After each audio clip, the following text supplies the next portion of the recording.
just had a big smash hit in Greece. Can you tell me about that? Yeah, you know, my song "In Love with You," kind of, it made its way over there by chance, coincidence, kind of, and it blew up, man. It's crazy. I'm so thankful for the people that have been supporting it over there, and it's a blessing to see it grow like that. It's crazy. So is there a story behind it? How did it find its way into Greece? Yeah, I mean, yeah, because I mean, to most people, they probably think that's random, like why, you know, like why Greece, but there's a story behind it. There's a TV show in Greece called Radio Arvila, which is like the most influential show in Greece, apparently. And the host of the show, there's like 4 hosts, and one of the hosts, the main guy, this guy Antonis Kanakis, right?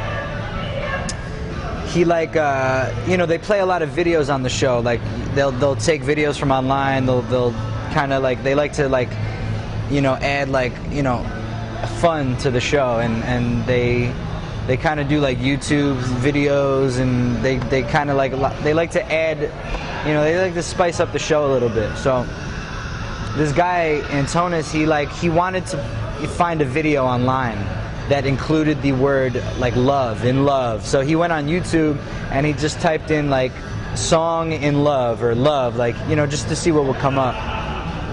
And my video came up, In Love With You, the song, and he found it and he watched it and he loved it and he thought it was really powerful, and he played it on the show like following day or week, whatever. And he played it on the show, and you know, a lot of people watch that show apparently. Like every time it airs, like 1.5, 2 million people watch it. So when he played it on the show, everyone just went ham. Like they just went crazy.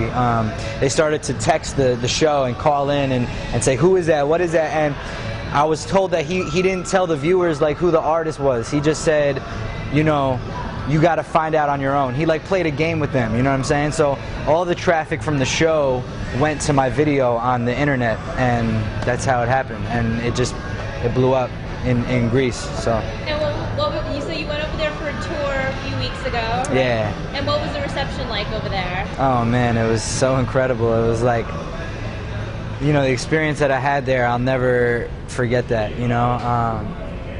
The way that they cared about me, the people, and the way that they treated me was just, it was insane, you know. It was incredible. I couldn't really go anywhere in Greece without getting stopped, you know, for a picture, or autograph or something. So it's a good start, you know. It's like it's a good beginning, kind of, for that record, because that record, we didn't really have a plan for it. It was just like, it was like a fun thing I did with Polo the Don, and you know, it was a record that I thought would kind of stir things up. I thought it would like stir shit up, you know what I'm saying? Like it seemed like a record that would cause controversy, and that's more or less what my intention with that record was, you know. And the next thing I know, it's a single, you know, it's like a smash in Greece. So it's dope, man. It's only good things there, you know. Definitely. And so I saw on Facebook that you were with Dr. Dre. Can you speak about that or not yet? Yeah. So what's up with Dr. Dre? Man, yeah, that was incredible. I was in LA. I was in the Interscope studio,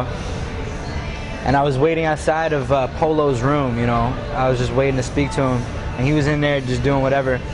And I was sitting there waiting to speak to him. I'm just sitting in like a lounge, you know. And then Dre, he was working over there too at the Interscope studio on his own stuff, and he walked in to where I was in the lounge, and we struck up a conversation. Like he started like talking to me. He said, man, I heard the record, you know, the In Love With You record, and I loved it. I thought it was crazy. That shit is crazy. And you know, we started talking like normal people. And you know, I asked him what he was doing there, and he said, I'm in the room, man. I'm in the studio. I'm just working. You know, I have a beat on loop, real simple, just kind of drums and strings, real minimal. I'm like, no doubt. And he said, you know, if you want to come in and work and you want to write something, you're more than welcome to come in. And I was like, okay.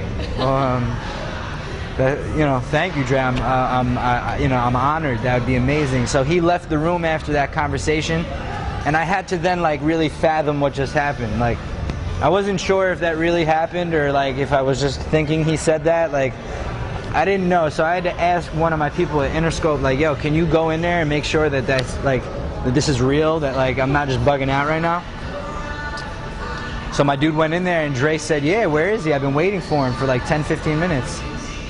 So I went in there and he had this beat looped, and you know, he was kind of writing some stuff with Stat Quo, my guy Stat Quo, and I kind of got, you know, involved with them. I started, you know, singing some melodies, and he's like, man, that tone is crazy. Your voice on this will be crazy. Why don't you go in there and lay this down?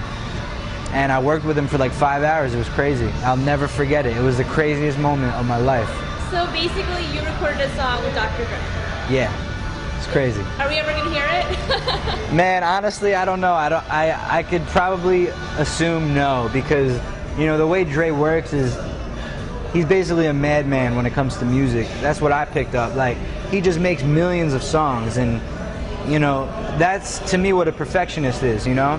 And because of how much of a perfectionist he is, it's like he makes so many songs and they kind of just end up in that pile, you know. But to me, it's not about that. It's like, you know what?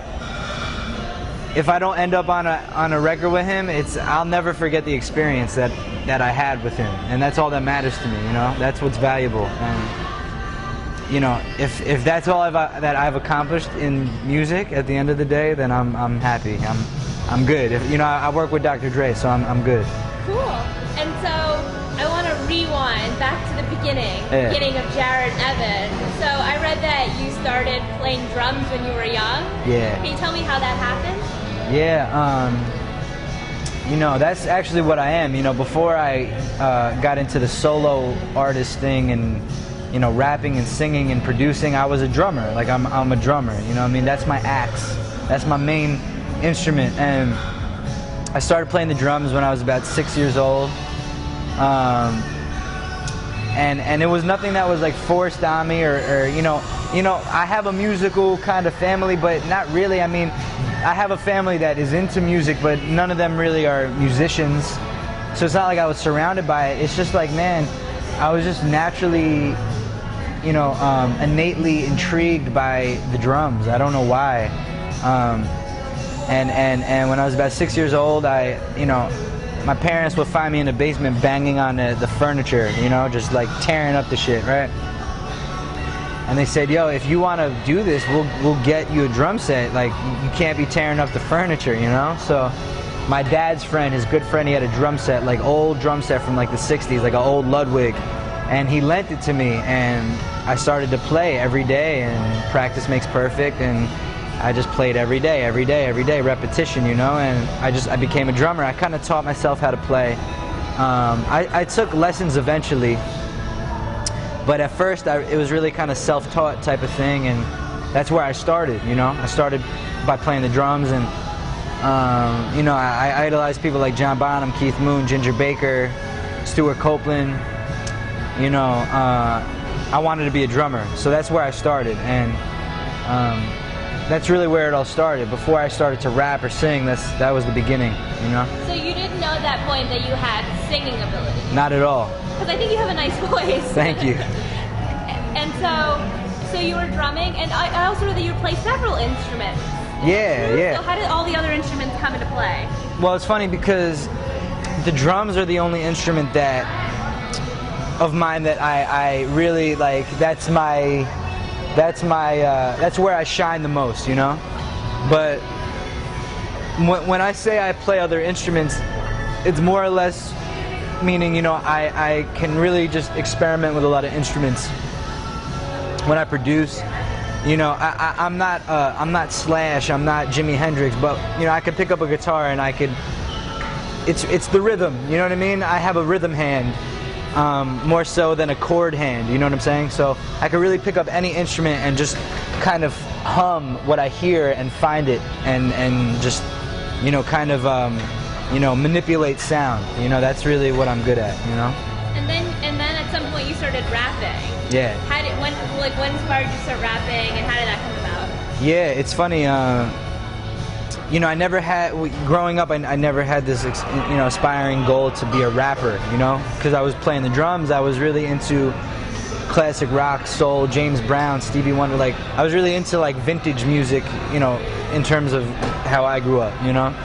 And it wasn't until I was like 12, 13 years old where I became obsessed with hip hop, like obsessed, like fixated, like weird, you know. I saw a Wu-Tang video. It was the Method Man video, METHOD Man. I saw that video, and I instantly became obsessed with hip hop. I wanted to try it, you know. I just loved it. I just was in love with what I saw, you know. These visuals. I saw a video by Tribe Called Quest called Scenario. I saw that video. It blew my mind. And I just, you know, after that, I wanted to try it, and I wanted to see if I could do it because I was so intrigued by it. So at that point, you know, that's when I started to freestyle. I didn't start to write rhymes. I started to freestyle. Every day I would come home from school. Well, I wasn't in school, you know. I would